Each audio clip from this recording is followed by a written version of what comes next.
What's up, SNA fans? This is Super Ninja Austin back here with another SNA podcast video and the exactly 198th episode of the SNA podcast. And this is the Wrestling News Part 79, where Super Ninja Austin's going to be talking about the wildest wrestling news stories and rumors that you guys need to know from the Wrestling Inc. article on December 29, 2023. Starting off today with the wrestling world reacts to the death of Curtis Chapman at the age of 26 years old. And it says Revolution Pro Wrestling delivered some sad news Friday morning as they announced that Curtis Chapman, known to wrestling fans as Mad Kurt, has died at the age of 26. We at Revolution Pro Wrestling are absolutely heartbroken to report the loss of our dear friend Curtis Chapman, at Rev Pro, stated on X. We wanted Curtis to grow from a child to a young man who loved pro wrestling and continued to excel in all aspects of his life. One of the most gifted technical wrestlers, charismatic characters, and a magnetic like personalities. He will never be forgotten. A 9-year veteran in the wrestling business, Chapman gradually built his name in the UK's independent scene, right, where he later captured the Rev Pro Undisputed British Cruiserweight Championship. Alongside his journey, Chapman competed in several other notable promotions, including Progress, TNT Extreme Wrestling, IPW UK, and Game Changer Wrestling, which is GCW, of course. The latter, which saw him challenge Matt Cardona for the Internet Championship in September 2022. Chapman wrestled his last match in June 2023, successfully defending the Resurgence Art House Championship in a four-way bout against Chocolate Thunder, Rain Leverkusen,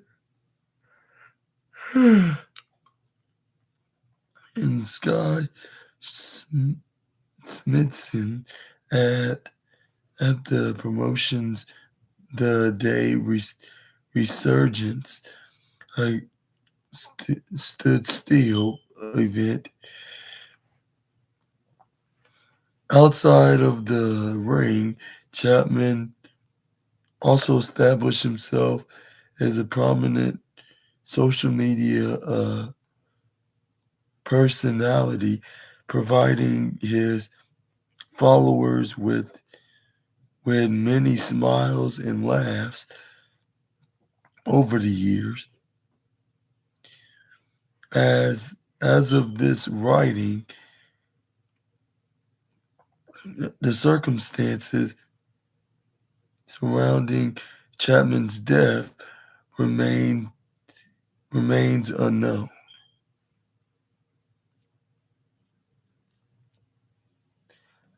As the wrestling world continues to absorb the gravity of this news, many of Chapman's friends and peers have chimed in on social media to share their condolences and memories of the young performers.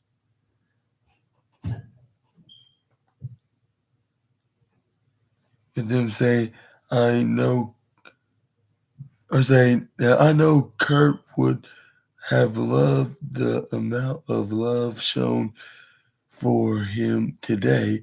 Former NXT UK star Leslie Evo wrote on X alongside a a candid photo of herself and Chapman by saying, "Absolute gem of a human behind keyboard, the keyboard and behind the the cape, behind the keyboard, behind the cape, the one hit hard today. Please have the can the can the convo the convos you wanna have and speak to the people you wanna speak to. Life truly is so short."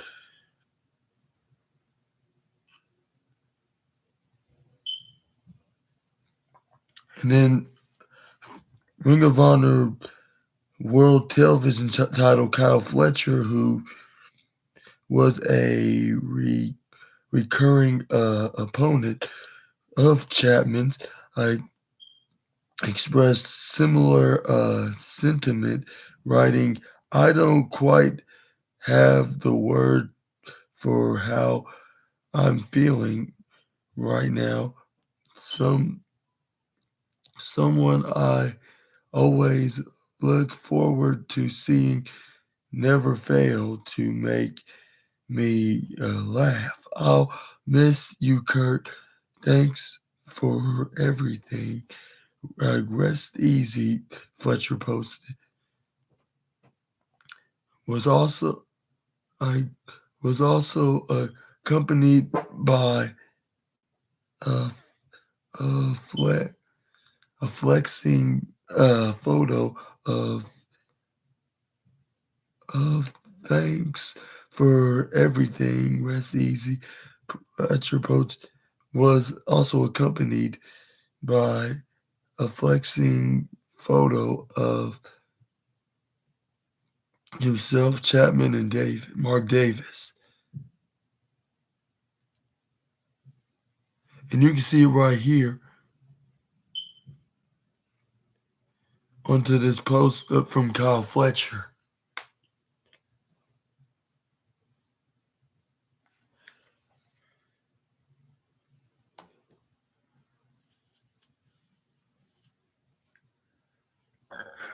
Excuse me.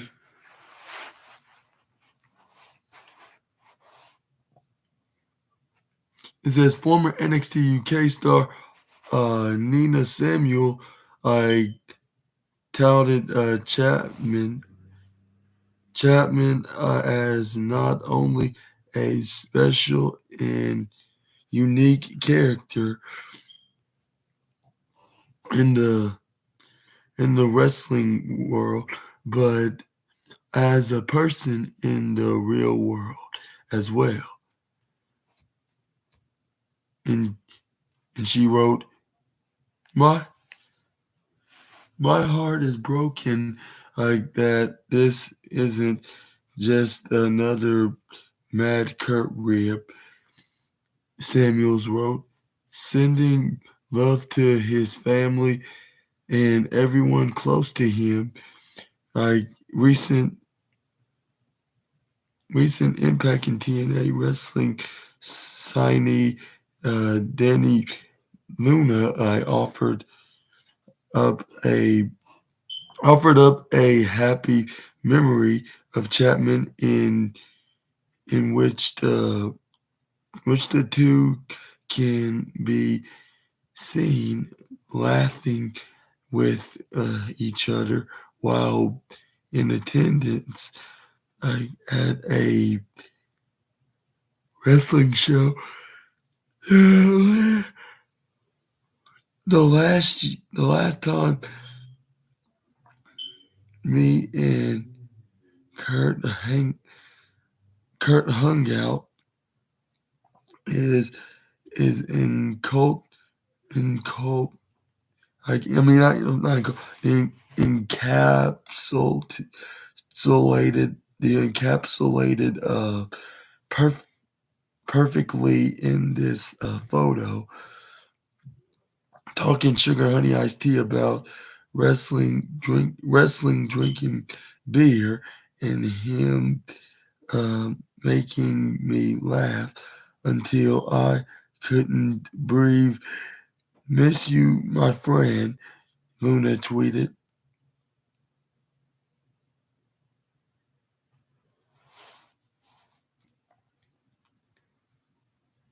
But yeah, or let me say, it says GCW's GCW is saddened to learn the passing of Curtis Chapman, aka Mad Kurt.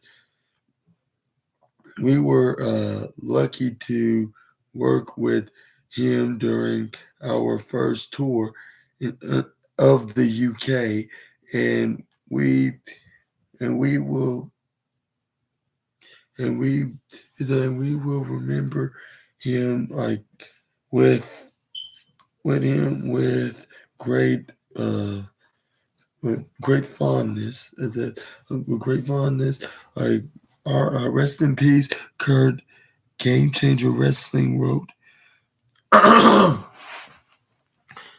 It said, "Yeah, he's saddened to learn the passing of Chapman, saying we were lucky to work with him during our first tour in the UK, and we will remember him with great fondness.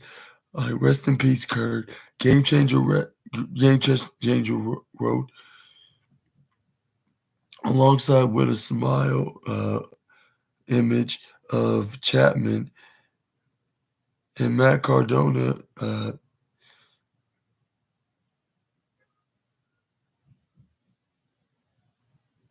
Matt Cardona, Kurt G. Game Changer Wrestling wrote alongside smiling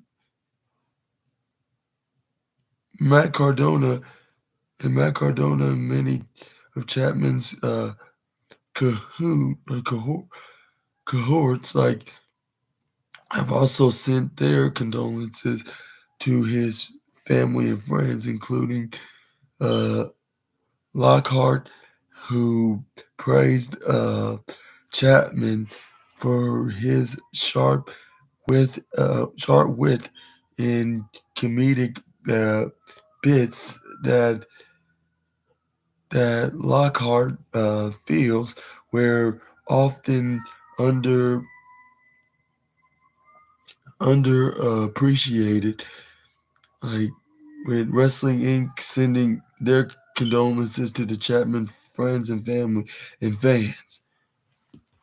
And I would like to send my condolences to Chapman into this Chapman's family and friends as well at this sad and unfortunate time at this time. Like, and he passed away at a young, like way too young age, like a decade younger than Wyndham Rotunda. Like, what I don't get. Like, what is up with these wrestlers at this year in 2023 passing away at these young ages? I know. Oh, hey, what's up, Michael Vasquez? How you doing? Yeah, make sure you're watching till the very end because it's going to get more and more interesting. But for now, we got some sad news right now. And I, Super Ninja Austin, wants to send my condolences to this guy. Even though I really gotten a chance to know about this guy, maybe I knew about him when he faced Matt Cardona at Game Changer Wrestling. But he had plenty of friends like all over professional wrestling, but mostly in the UK. And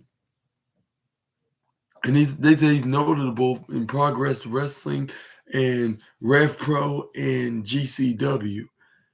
And I was like, that's sad. Like, what he passed away from? Like, it didn't even mention where he passed away, which I don't think they haven't reported anything about.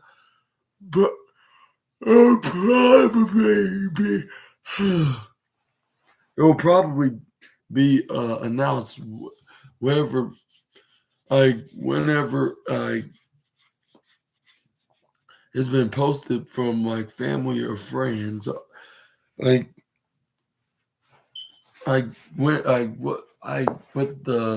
with some medical reports onto the cause of the death, probably perhaps, but for now, like we're just gonna have to. But for now, but for now, we're just gonna have to say I'm gonna send my deepest condolences to the family and friends and the fans of Curtis Chapman at this and this sad and heartbreaking time, I would say. And I don't get it. Like, what is up with young wrestlers passing away at a young age before they can get into more of their prime, before they can even get a chance on their prime. Like, I just don't get it. And that just makes me very sad as well. Yeah. And I didn't even know the guy.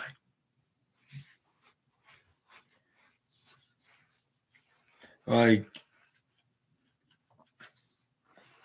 and he said he wrestled guys like Matt Cardona, even at Game Changer Wrestling, and for the Internet Championship. I think I might have heard about it, but I didn't really pay much attention about the guy. But I didn't know he was. And then we also got some NXT UK stars like Nina Samuels and who? So excuse me.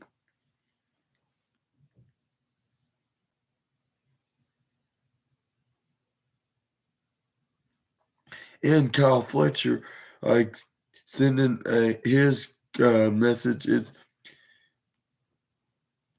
his what's that tribute message to the young 26-year-old star of them been in the ring together and been in the ring together in Rev Pro. While sending a photo with them flexing his muscles with Mark Davis. And yeah. And I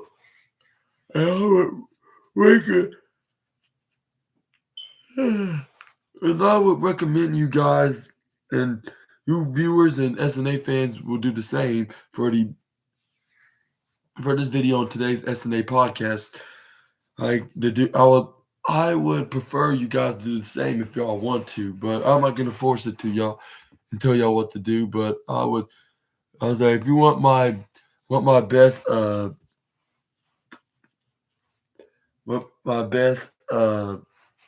referral, I prefer I would prefer you to send any kind of condolences that you have for the guy, just anything that would be heartwarming, something heartwarming, yeah.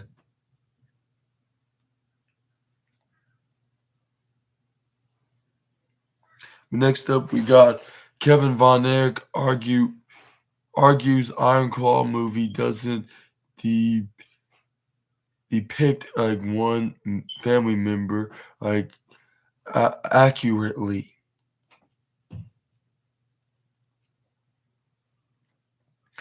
Iron Claw is now playing around the world in theaters, like and more. People are learning about the the fame the famed Von Erich family, Kevin Von Erich, who is the only sibling alive today, uh, recently spoke to Chris Jericho on his Talk is Jericho about how the former doesn't accurately dis- depict their depict their father Fritz. He said, "Yeah, Chris, I know exactly what they're talking about." Von Erich said of the pressure, his his family felt like the live. I felt to live up to the family name, like first with hit first with this this movie like coming out, and I'd like people to know that is a movie. It's a made for entertainment. It's not quite as historical, but I'll tell you, my dad was a great man. I loved I loved him so much. He was an honorable guy. He was an honorable good man. What he said, his his his word was his bond when you shook his hand. It was a contract. It was honorable. I want everyone to know to he comes off pretty rank in this movie.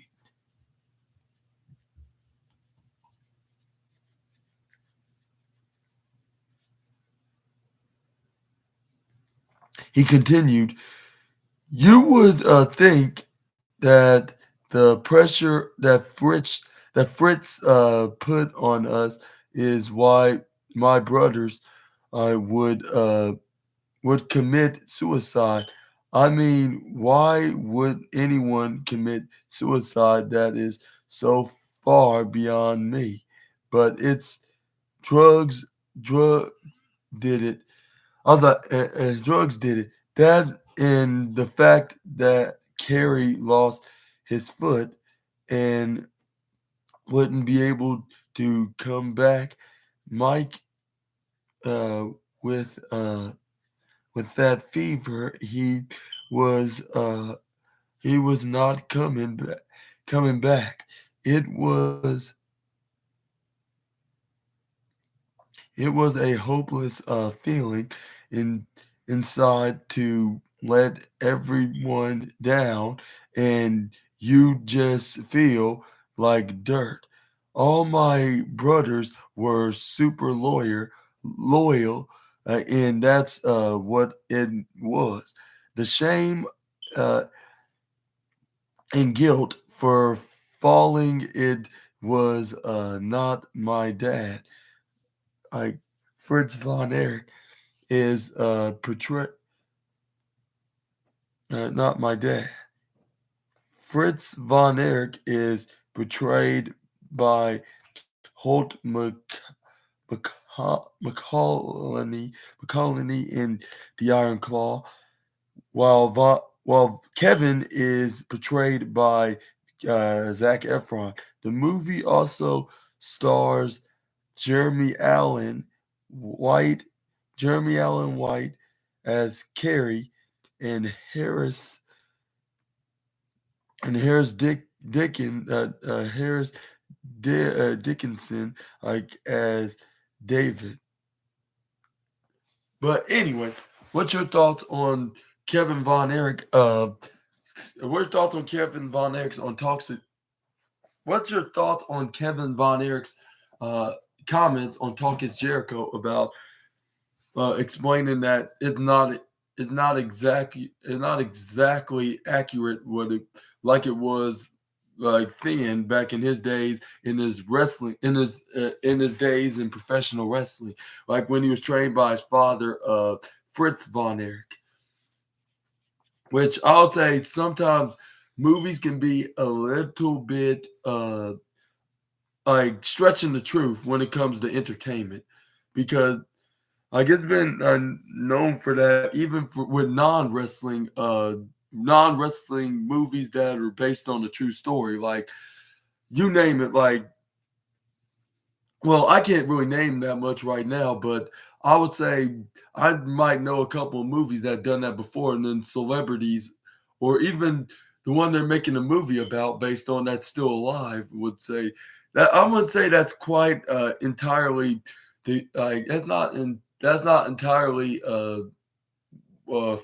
factual, I would say, or that's not like 100% the facts onto what happened when I was there experiencing this. Like,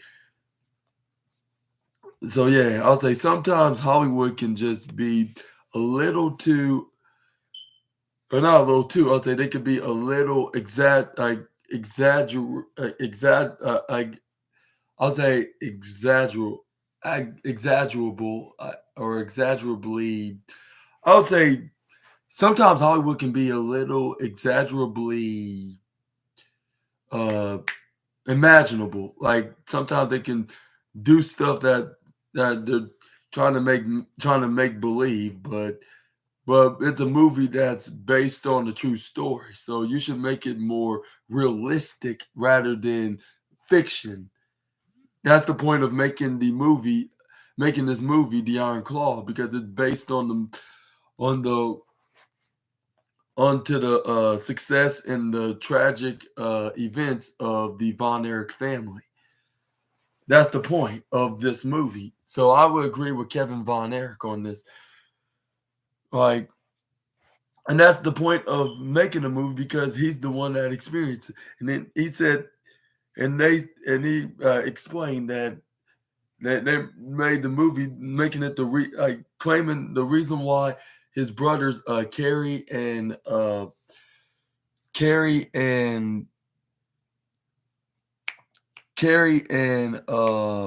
what's his name?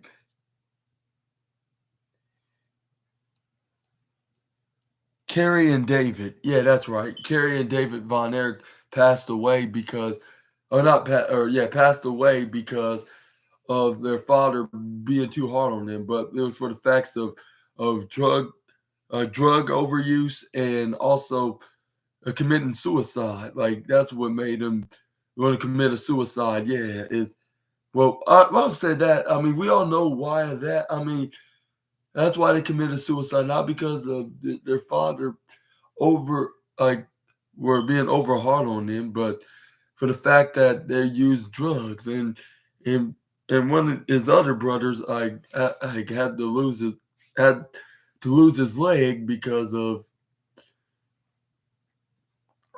think it was an infection, I believe. Yeah, I'd say it was because of it. Like what as judging by what Kevin Von Erich described, the reason why he got his leg taken off. Yeah, which wouldn't blame him for not living anymore because of not having. I'm not gonna have his walking devices no more, which I'm not gonna really judge him on what he did that for. Like you probably would understand like where he's coming from and going through, and it's not, and he is the kind of guy that he's that kind of guy that like if he's not gonna be walking or getting the chance to do things that he would do with his legs, like what's the point of living? But I would say, but me, I just couldn't do that though, like commit a suicide, even for that. But that's only me. Like, well, I'll say, yeah, but yeah, you get the point. Yeah, like, but yeah, but what's your thoughts on this? Yeah, in this interview in general as well. Let me know in the comments down below. But anyways, let's move on to the next wrestling news, and that is. But yeah, but before I go to this next news, I want to give my deepest condolences to Kevin Von Erich's brothers. Yeah, for to care of Kevin Von Erich, like from like in the later years, because I don't think I was here when they did so. Was I? I don't know, but I'm gonna give it to him in the last minute, even though I should have given it to the in the later, like even though I shouldn't have.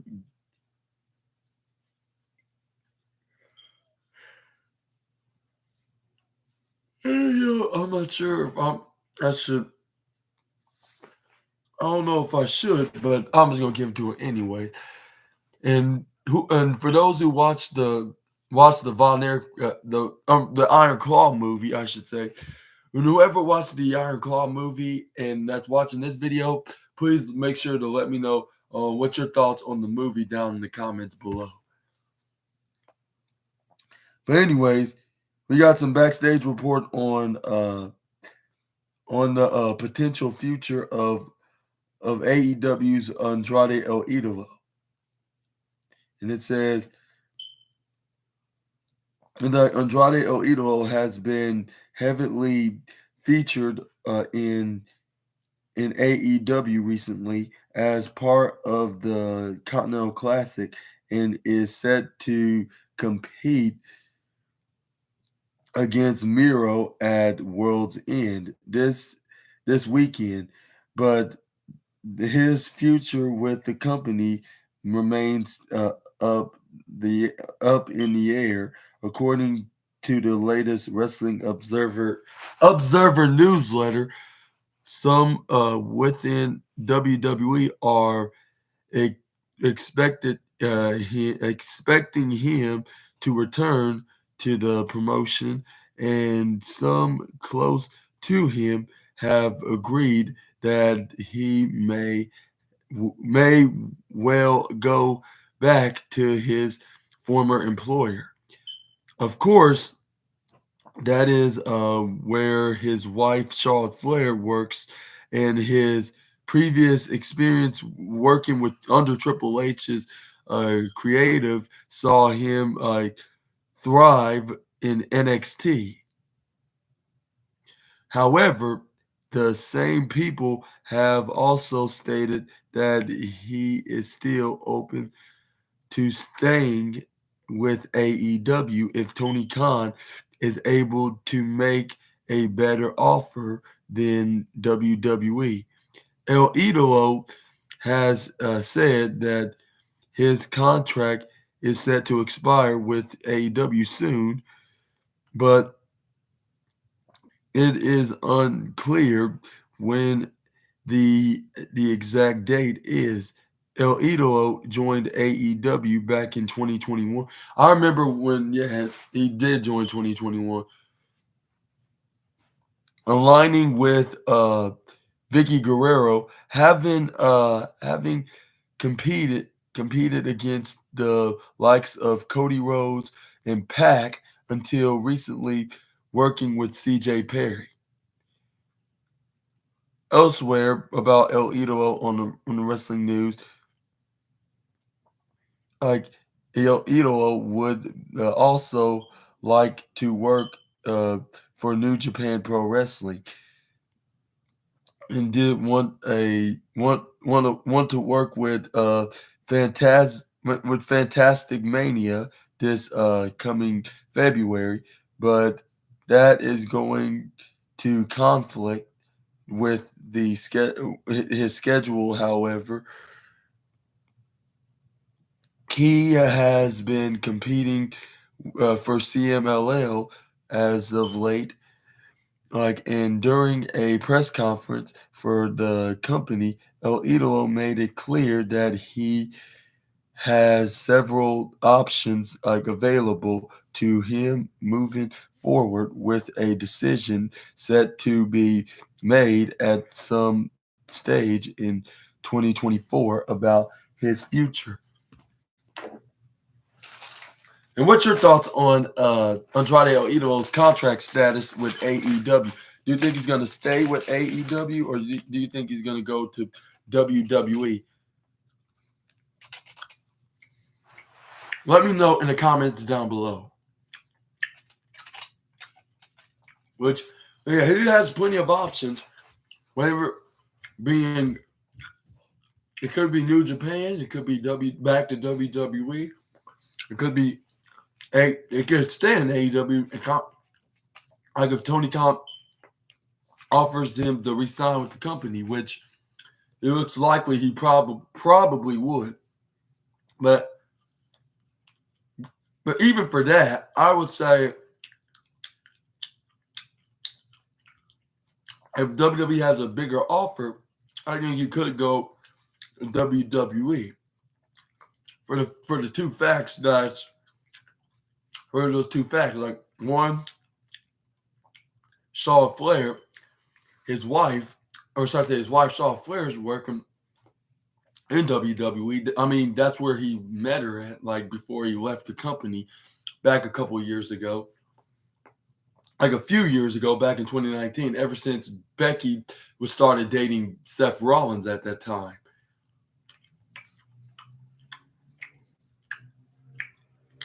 And what's your thoughts on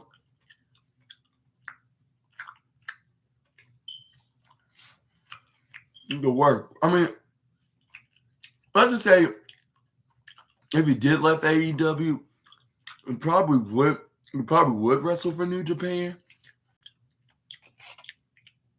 for a short amount of time until making that long-awaited return, long 3-year awaited return for WWE. Even though I don't think he ever wrestled for in 2021, only 2020, yeah. Like a good 4 years, like the last time. But the last time he was on the contract with them was in 2021, until he got requested from his release.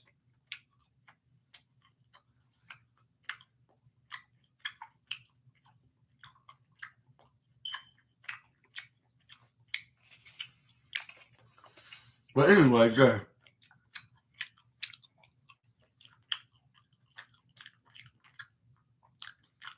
Wherever Andrade's future is, like, I wish for him the best.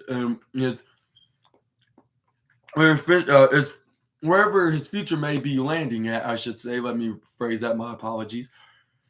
But yeah, wherever wherever Andrade's future is landed at, I wish for him the best, like in his future in the world of professional wrestling, and hopefully he gets success this time around. Like wherever wrestling promotion may be, which there's not a dig at AEW. I would say I'm more, you know what I mean, like if he ever makes that return, which that's likely because for reputation in NXT with his working relationship with Triple H.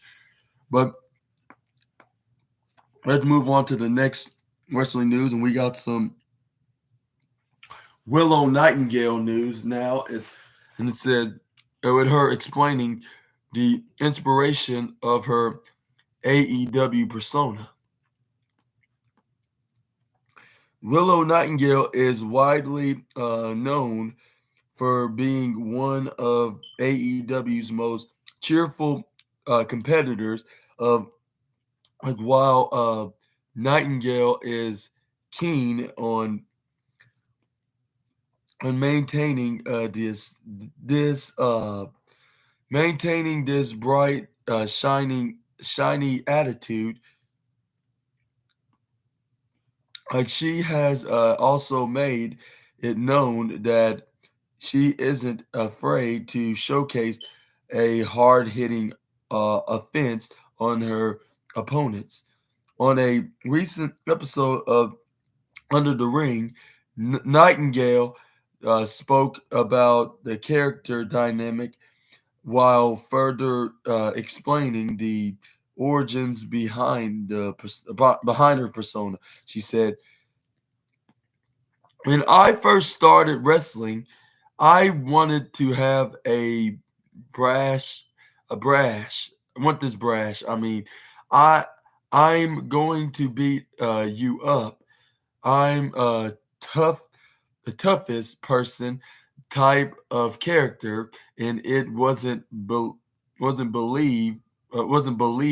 I should say, because it's not who I was. It was very inauthentic, and then somebody gave me a piece of advice, like one of my trainers, Blake Morris, had told me, people have fun watching you have fun.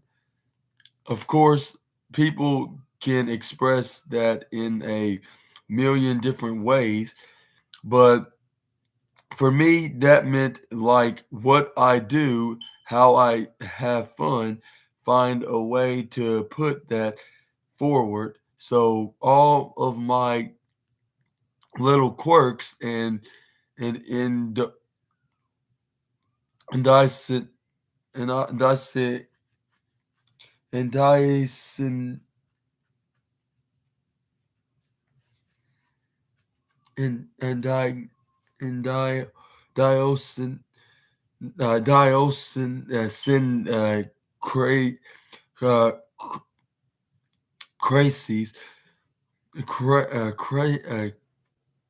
crises, yeah, diocrisis, like, and everything that made me comfortable being myself. I just kind of led, like I just kind of lead the way. That's really when I started seeing things click.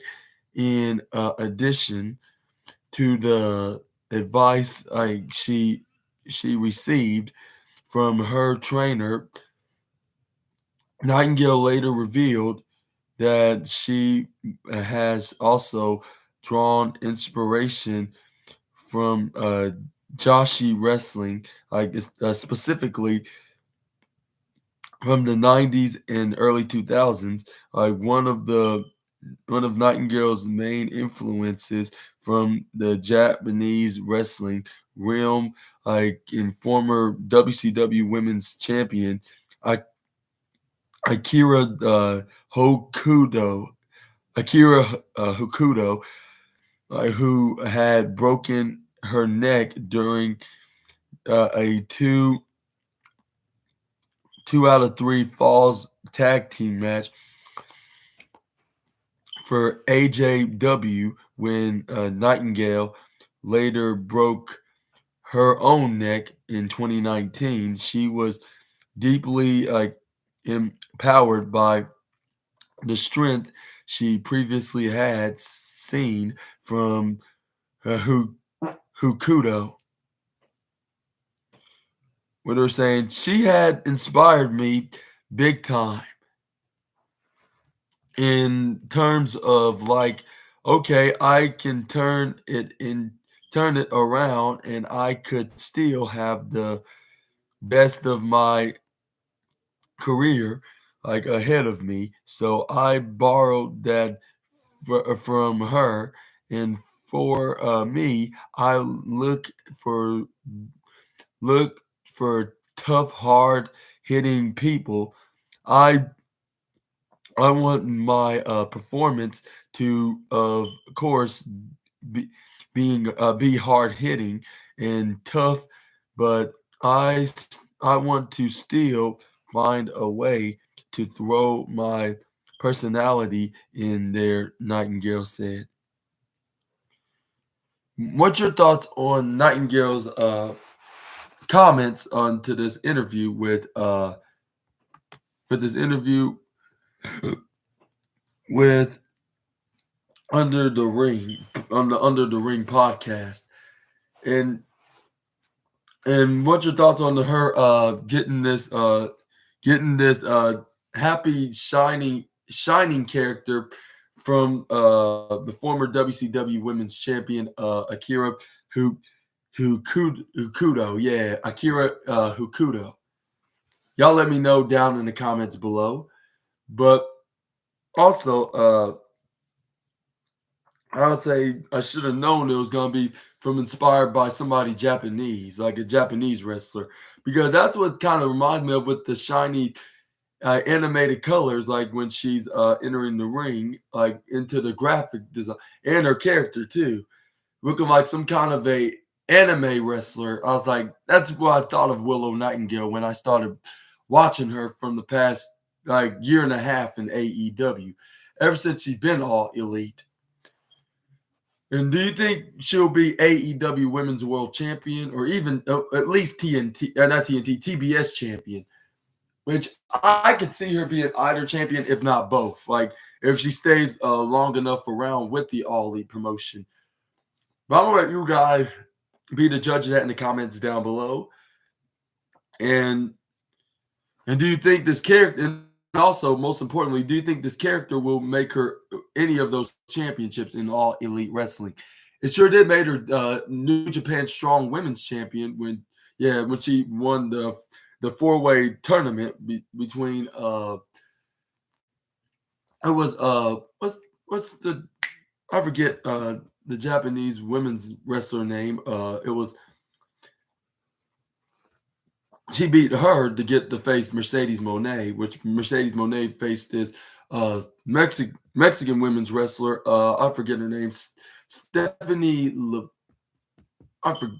But correct me in the comments down below. But I'll say it was them. It was in the finals that it was Willow Nightingale that won, which I believe I heard it was reported that Monet was supposed to win, but she got injured because she did a hot shot over the top rope, and then she landed right on her foot, like she was grabbing on her foot, and like, "Ow, my ankle!" And then they had to give the match to Willow, which she won, and she been the the the AEW what's that championship? No, not AEW, the New Japan Strong Women's Championship, right? Which she held it for like at least a month and a half, like because she held it at the end of May, and she dropped the title between the end of June or early July.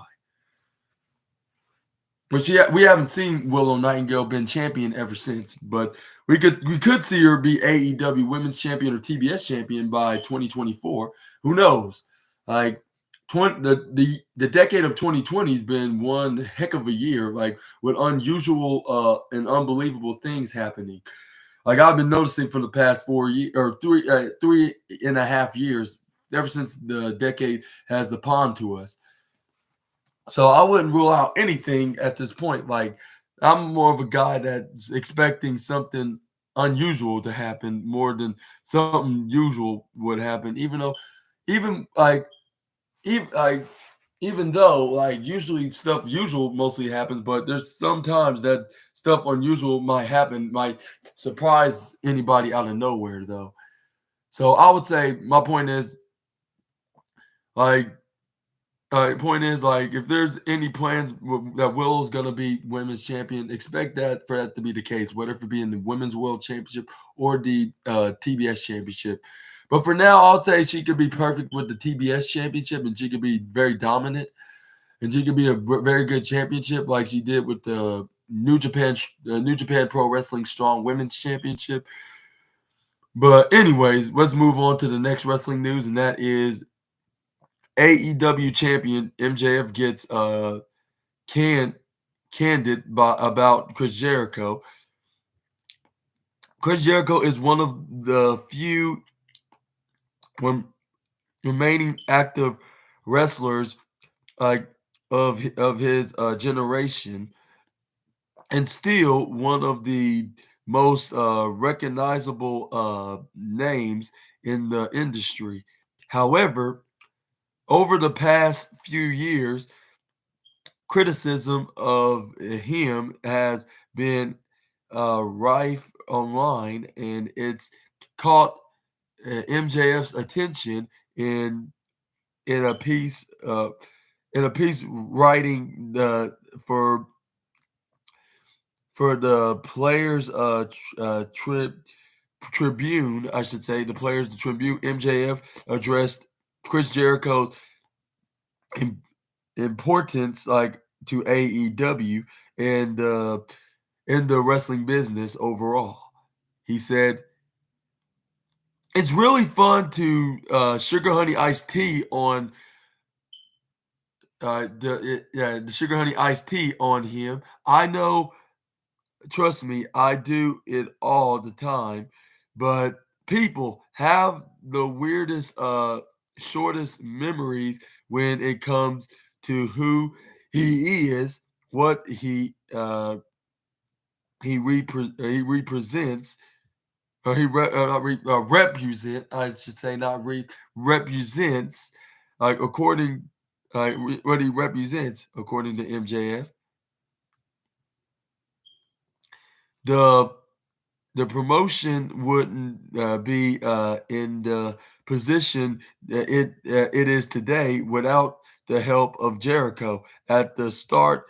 Additionally, he believes that Jericho lent a sense of legitimacy to AEW and the AEW World Championship. When he became the inaugural AEW champion, MJF also feels that the Ocho gave the Ocho gave legitimacy to his own character, and he said, and let's be clear, Chris also gave legitimacy to MJF. I mean, when he decided to deal with me for a year, I was also doing well, and of course, but his buy his buy-in sentimented me.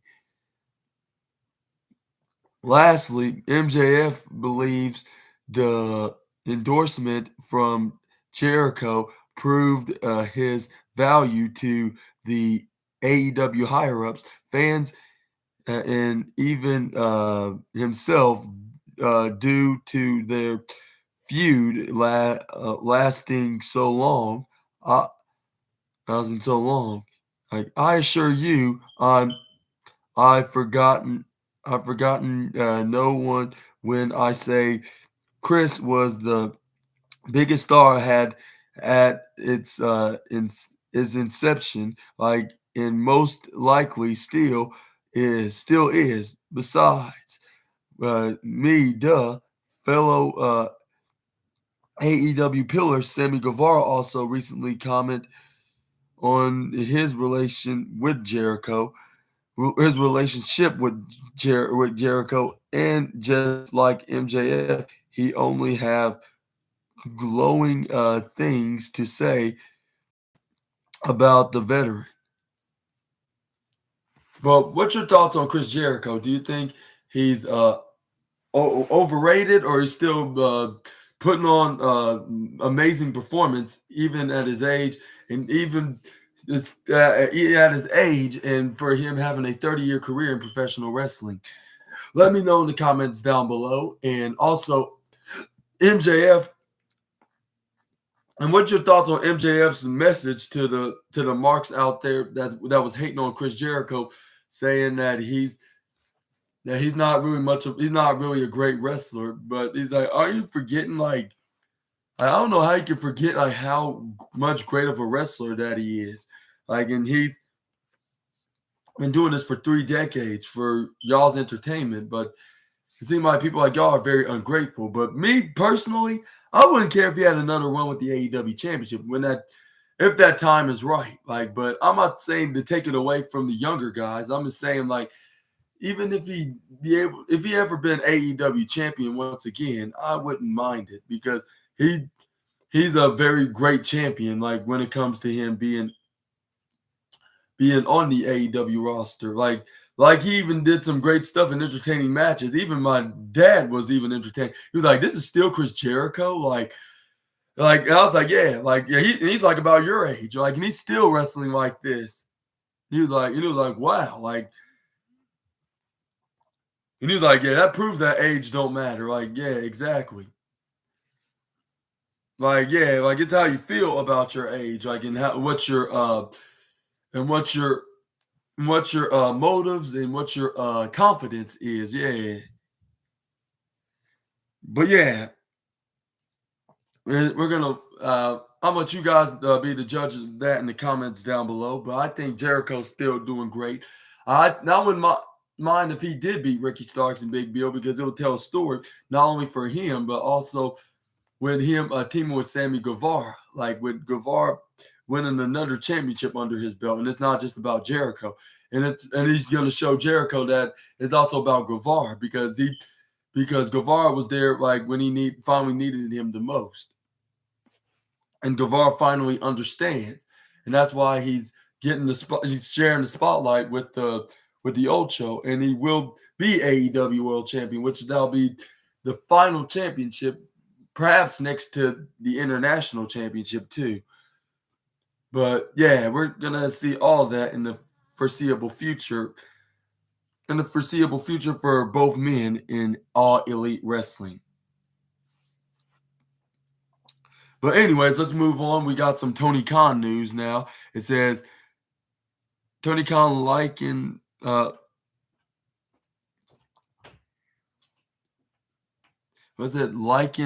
like AEW like likens AEW storyline to iconic action movie.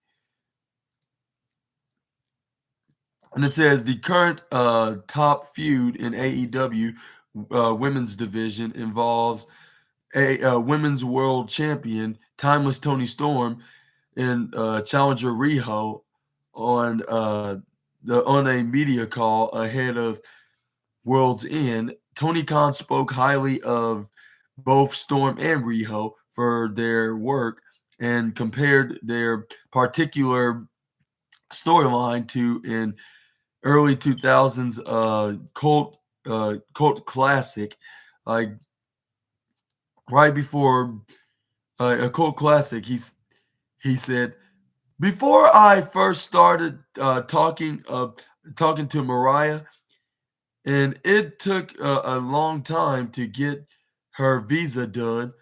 So this is many, many months ago, Khan stated.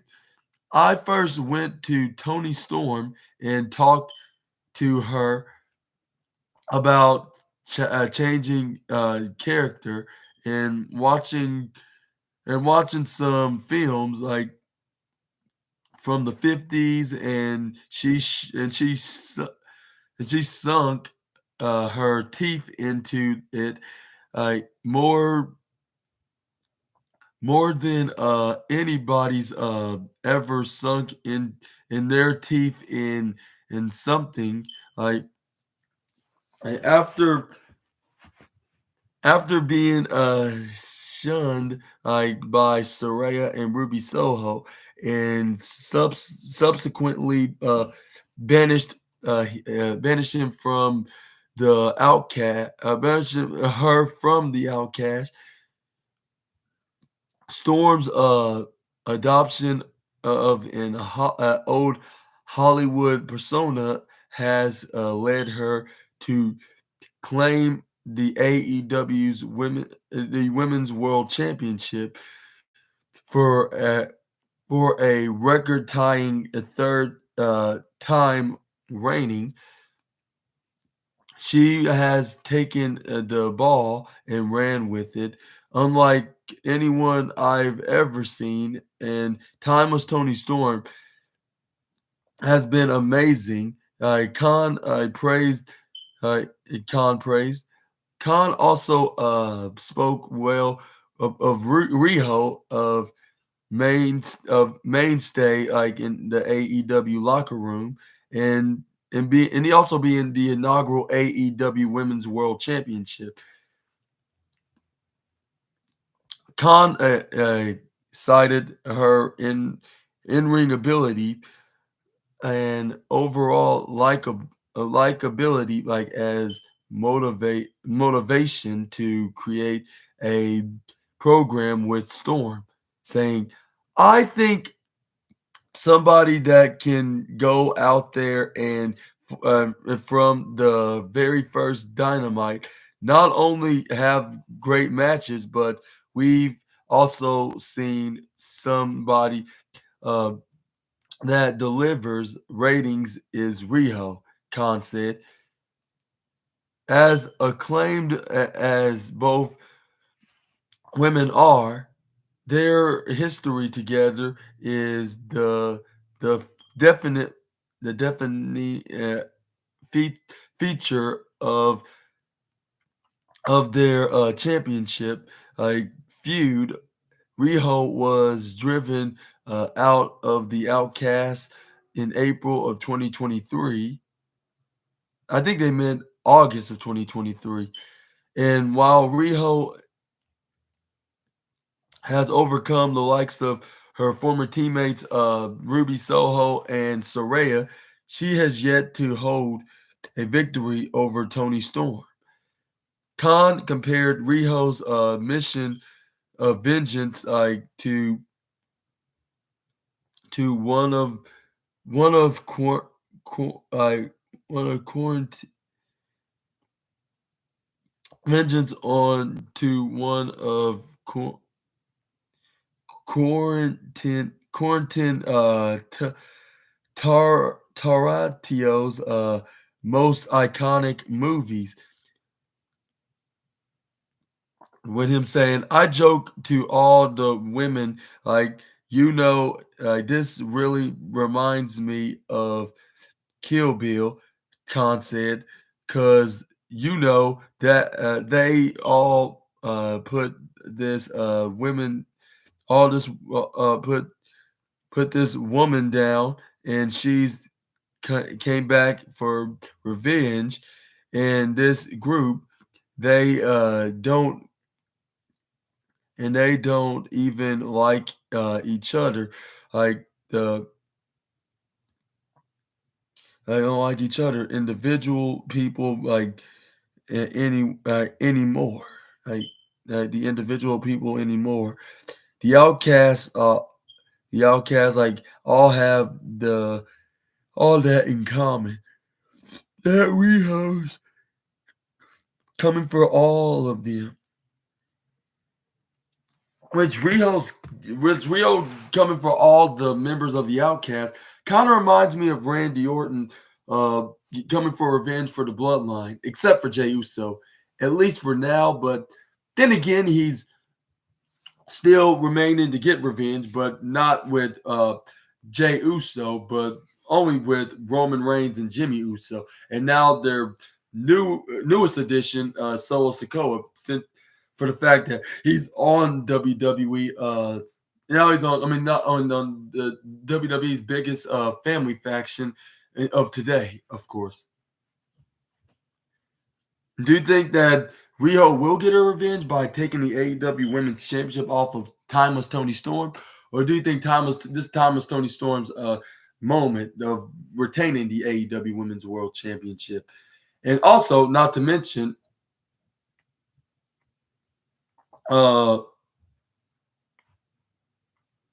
and also, what's your thoughts on Tony Khan's high praise on Tony Storm of being one of the most one of the most best women's wrestling characters in all of AEW, and also praising Riho of being the mainstayers.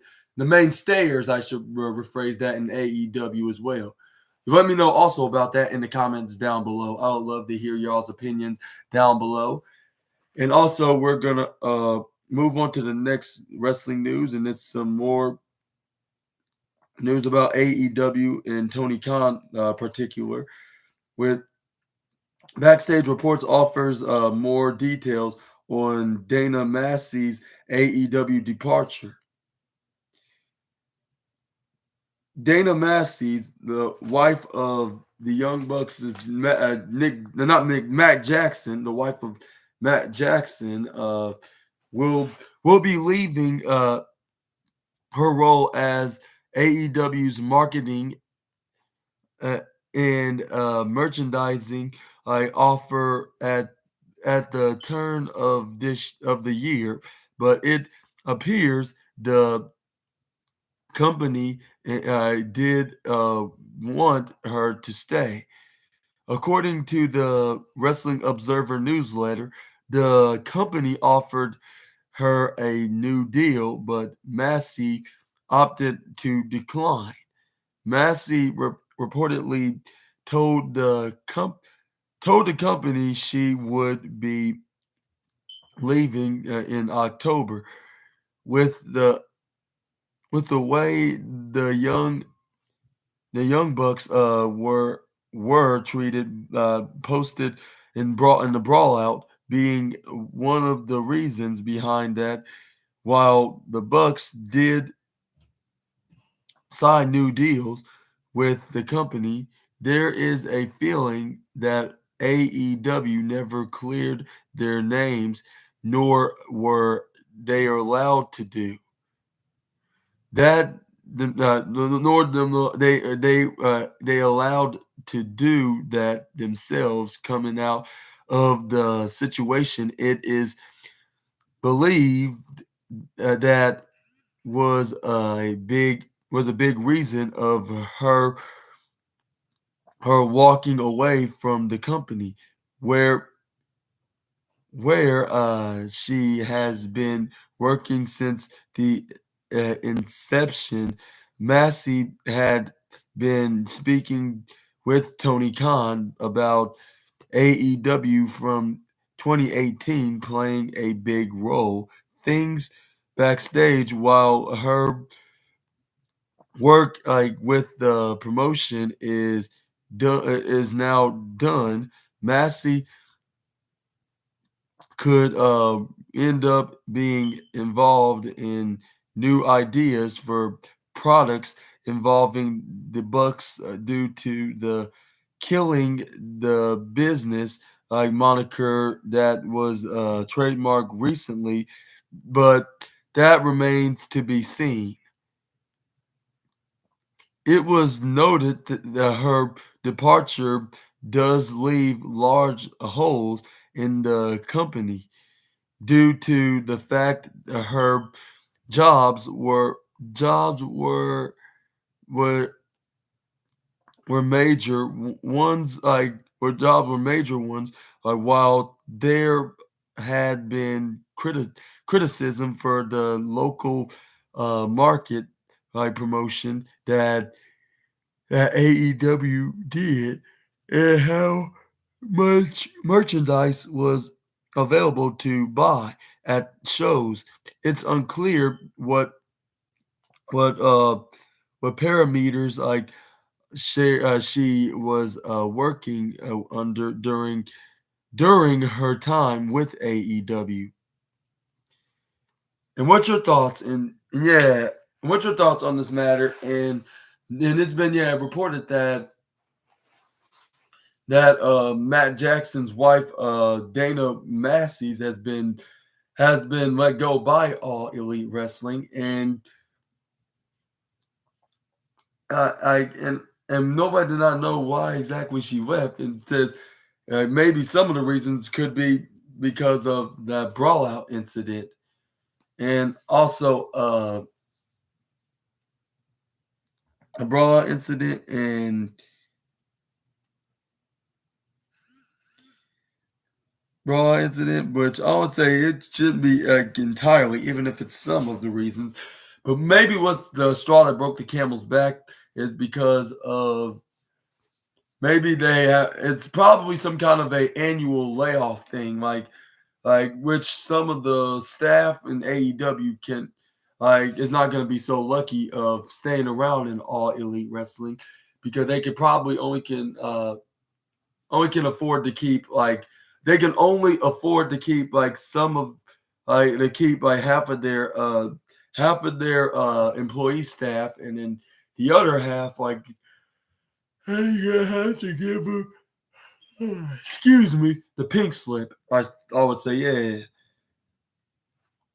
give some the pink slips to the company, and it looks like Matt Jackson's wife will have to find work elsewhere or even help help her husband Matt Jackson, I should say, help her husband Matt Jackson to sell some of his merchandise that he trade that is some of his trademark merchandise and help him design them. My bad, not trying to not not trying to stutter, but I'm just trying to come up with the words to correctly describe the what she could do and and have a job like that, like at least at the time, helping her husband out by selling his merchandise that he trademarked.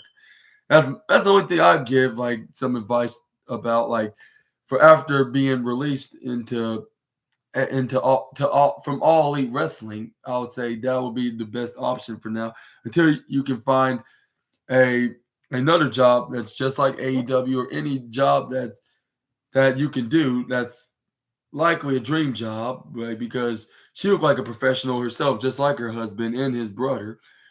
And so I would say she could find. It probably won't be hard to find her work in either way. Like, but for now, that's just the recommendation for now. But I think she could find something better than just be like a better than being like that, being known like an assistant rather than a co-worker, which I would say it don't be too much like assistant, but you get the point. Yeah, like it's like she probably don't want to be like known as an assistant, even though Matt Jackson probably look at it as a co-worker, like which they are co-working because they do stuff together because obviously they're a pair.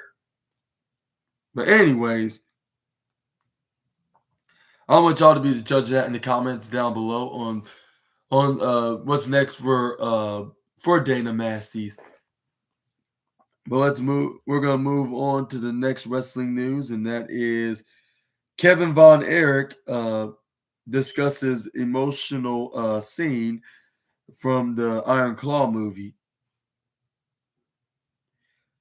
The Iron Claw is seemingly gearing up to be one of one of the most successful movies depicting like wrestling, and many in the industry have had good things to say about it on Talk is Jericho. Like on the same interview with Talk is Jericho, Kevin Von Erich commented on his involvement in the in the movie, and one scene that made him emotional, according to Von Erich, where he found out about the movie when his daughter told him it was all over the internet. Shoot, like all over the internet. He said, "Shoot, I was kind of worried about it, but I talked to Sean Duncan or Sean, not Sean Duncan, Durkin, with a R, not an N. Durkin, Sean Durkin, great guy. Durkin, apparently loved the Von Erichs, but learned all about the family for the movie through research without any input on the direction from any of the surviving family members. Ross and Ross and Marshall Von Erich also took part in the interview, and according to Marshall, their input in the film didn't go beyond a single scene, like with Zac Efron. At at the end, despite this, seeing how seriously everyone took the film, comforted them on the direction it was taking. Additionally, they met actor Holt Mc, McCallany, who portrayed Fritz von Erich, and found the experience touching due to in character how in character he was.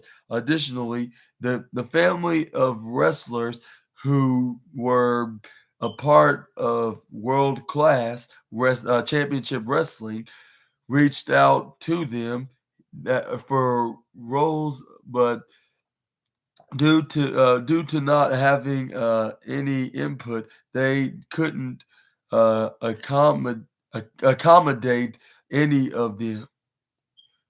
Lastly, Von Erich revealed the scene that made him emotional, which takes place after Carrie Von Erich's death. There's this one scene. He said, "There's this one scene. Haven't just seeing my brothers like pick pick up Jack pick up Jackie, Jackie, my older brother. Like that was if he was elect an elect tron q was a electron q was a was excuse me. He picked up the Jack, my older brother, that was I mean like Jackie, my older brother, like was electrocuted in 1959. Was That's why yeah, like that really got me. And what's your thoughts on his older brother Jackie got electrocuted, which was very sad. And I did not know he had an older brother, like which I think he wasn't in the wrestling business, nor even had a chance to be a professional wrestler, probably, perhaps. But I would say, like this family was very successful. Like he even trained the likes of the Undertaker, and I was thinking like, no wonder he came up with the choke slam kind of concept. Like it's similar to the Iron Claw, rather like it's. And I was wondering where everybody got the Iron Claw move from. Like, duh, the Von Erichs. Like, yeah. Like, well, that's when I didn't really know much about the Von Erich family. Only just a few things about them. Like, especially when I was just getting started into the internet wrestling community. Like, start learning everything in the world of professional wrestling. Like, and now I know what exactly the know exactly like at least most of the things about the Von Erich family, like especially about them making this movie. But I would say, personally, I would say, not trying to keep saying I would say, but anyway, I would say that the Von Erich family is. I'll say the Von Erich family was a total success, but it was a tragic event. But tragic events happening like during their run in professional wrestling, like them having to, like being involved with drugs, and also with them having very bad medical attentions and other things happening to them, bad stuff happening, which was the cause of them taking their own lives. But once again, I want to give my deepest condolences to the Von Erich family at this sad and difficult time. And what's your thoughts on Marshall and Ross Von Erich being a part of this movie, and gotten the chance to meet the one that played their grandfather, Fritz Von Erich, the guy Holt McCollany.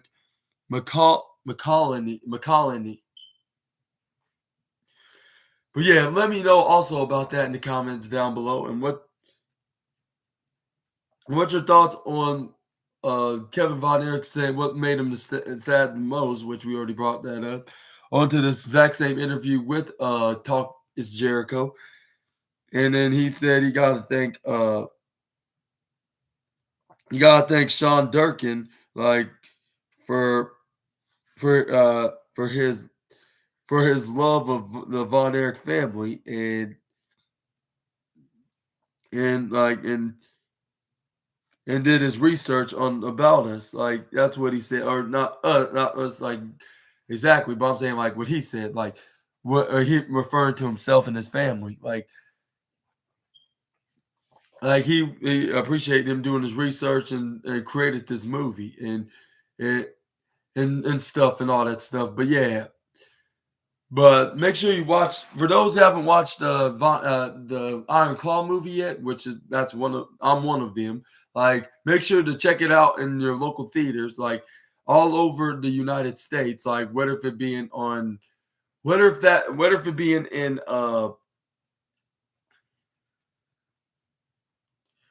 if it be in at your local Regal, or even or AMC theater, like wherever you're at, wherever you get your movies at, in your local area, like wherever you get your movies from at your local theater. Like, make sure you watch it. It's already out now. Like it's available now to go see, like wherever days you want to see it. Like the Iron Claw, even though they're not making me sponsored to do this, but I'm just saying it just for us talking about the topics of the Von Erich family, and about the Iron Claw movie, and Kevin Von Erich's take onto the movie. But yeah, that was your latest wrestling news video for today's video. And hopefully you guys enjoy it. And which one was your favorite? Make sure you leave a comment down below and subscribe. Click the bell notification so you can be the first one to know when I upload my latest video. I've been your host, Super Ninja Austin, on this 198th episode of the SNA podcast, which was the wildest wrestling, the SNA podcast, the Wrestling News Part 79, where I talked about the wildest wrestling news stories and rumors that you SNA fans need to know from the Wrestling Inc. Article on December 29th, 2023. Make sure you check out my next wrestling news video tomorrow afternoon, which will be episode 199 and part 80 of the wrestling news, where I'll be talking about the wildest wrestling news stories and rumors that you SNA fans need to know from the Ringside News article on December 30th, 2023, like the day before the last day of 2023, which will be on the upcoming year in 2024. And also, don't forget to check out my AEW my AEW World's End review, which I'm gonna be talking about that like all day long, like on what's exactly gonna go down. Like, I'm gonna be making my first ever AEW review, like, and this is gonna be towards the end of 2023, which I finally get the chance to get a pay-per-view I ordered in, and I can finally get a chance of watching it. And make sure y'all